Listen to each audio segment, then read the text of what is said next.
नमस्कार दोस्तों, welcome to direction study point. मैं हूं सौरभ शुक्ला।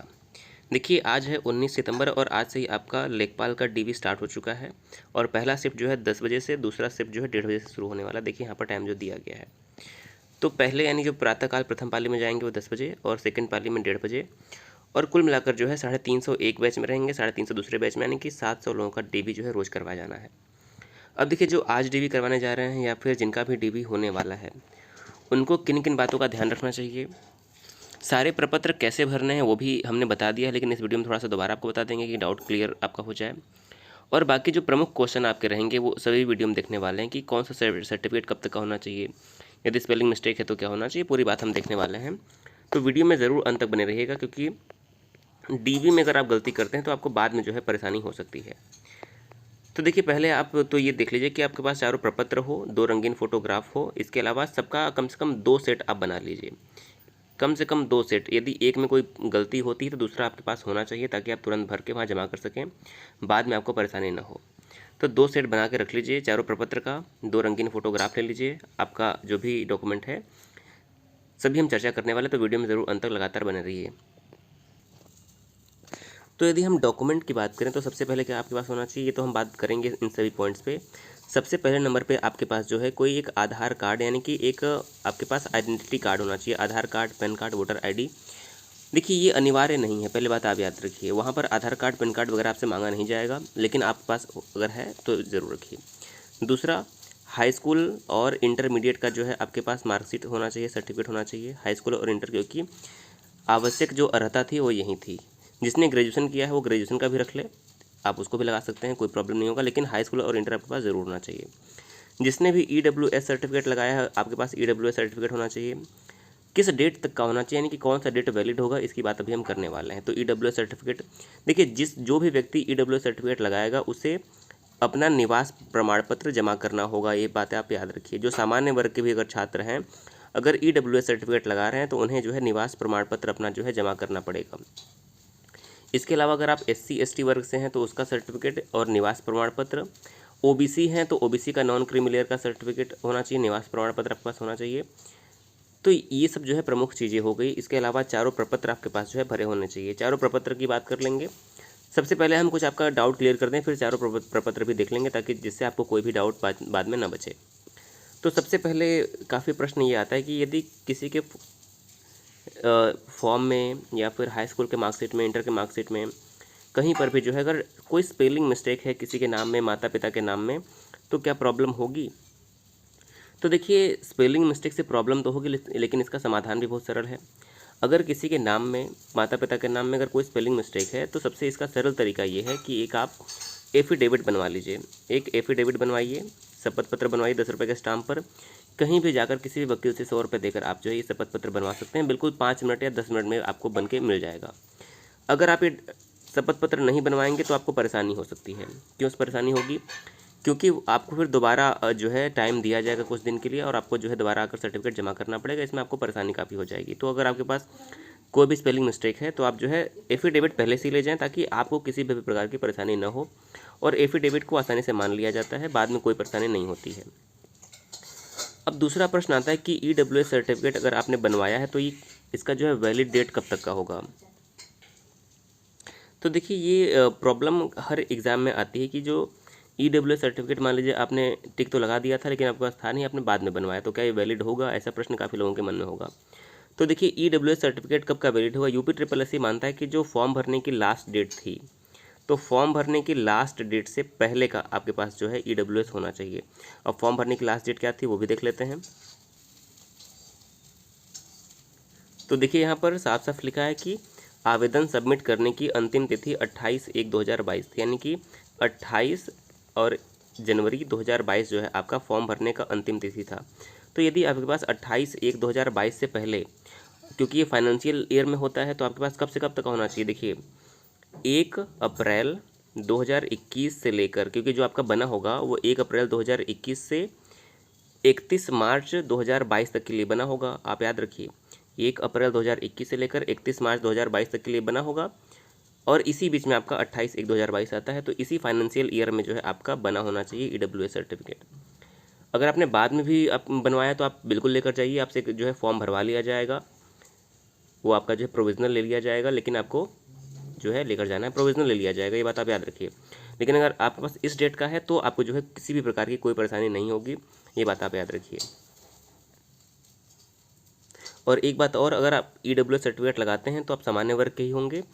इस केस में भी आपको जो है निवास प्रमाण पत्र जो है अपना डोमिसाइल जो है जमा करना पड़ेगा, क्योंकि अगर आप किसी भी आरक्षण का लाभ ले रहे हैं तो आपको निवास प्रमाण पत्र जो है जमा करना पड़ेगा, ये बात आप याद रखिए।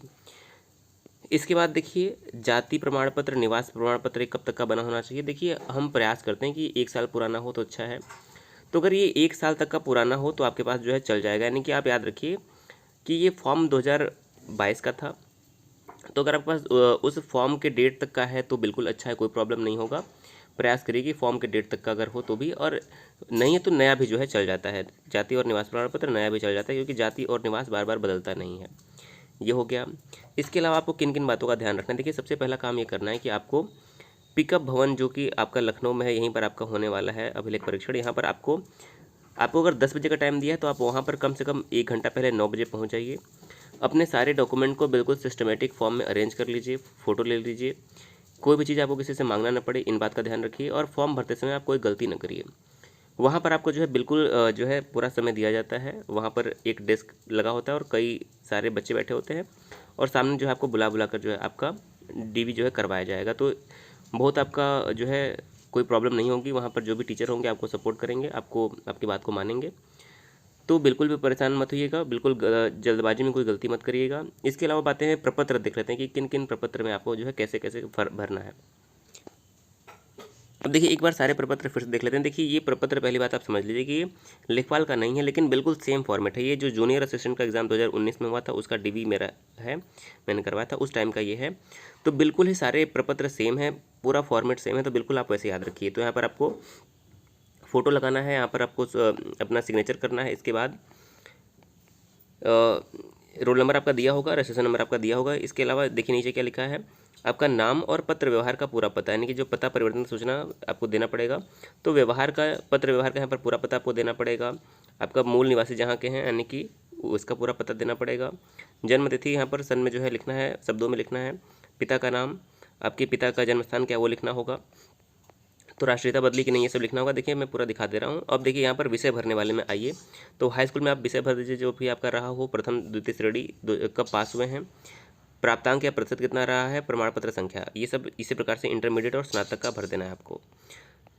स्नातकोत्तर अगर आपने किया तो वो भी भर सकते हैं। कोई अन्य प्राविधिक शिक्षा आपने डिप्लोमा डिग्री अर्जित की तो वो भी आप लिख सकते हैं।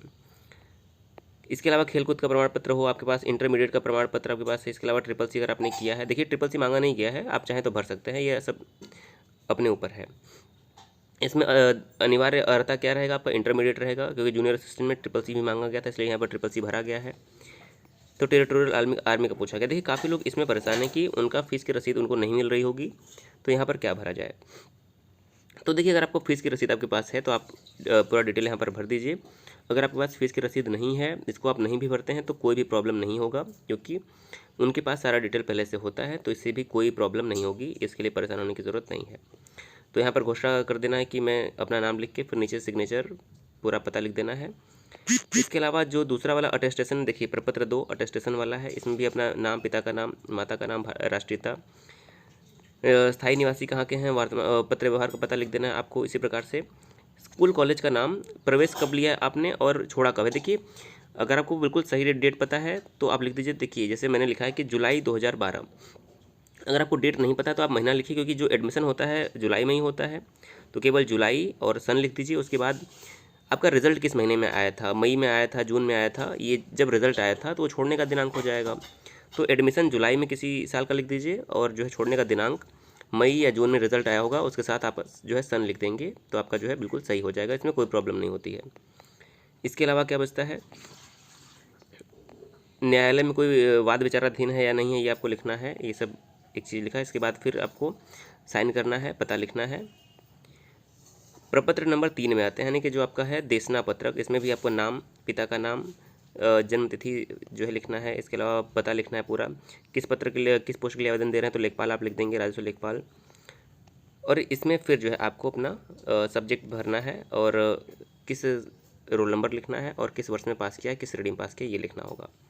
और प्रपत्र नंबर फिर 4 आता है। इसमें आपको जो है अपना जो है हाई स्कूल, इंटरमीडिएट, ग्रेजुएशन सबका लिखना है। तो देखिए इस प्रकार से आप इसको भर देंगे। जैसे कि हाई स्कूल में आपका क्या रहा होगा, हिंदी, इंग्लिश, 5 विषय रहेंगे तो पूरा हाई स्कूल का हो गया।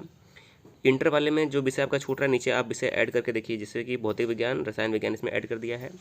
और स्नातक का 3 विषय, जैसे कि स्नातक में जो आपके विषय रहे हों जैसे कि प्राचीन इतिहास, राजनीति शास्त्र और गणित था, तो ये लिख दिया गया। और नीचे इसका जो है योग जो है करके लिख दिया गया। तो ये हाई स्कूल का हो गया, ये इंटरमीडिएट का हो गया, ये ग्रेजुएशन का हो गया, नीचे साइन कर देना है। तो इस प्रकार के आपके चारों प्रपत्र भी पूरे हो जाएंगे, आपका डीबी भी कंप्लीट हो जाएगा, कोई भी परेशानी नहीं होगी। तो देखिए आज जो लोग करवाएंगे उनसे आपको और जानकारी मिल जाएगी, लेकिन बिल्कुल इसी प्रकार से आपकी प्रक्रिया आगे होगी। कोई भी प्रश्न भी बच गया हो, आपको पूछना चाहते हैं तो ज़रूर पूछ सकते हैं। चैनल को जरूर सब्सक्राइब करिए ताकि आगे की जानकारी आपको मिलती रहे। वीडियो देखने के लिए बहुत बहुत धन्यवाद।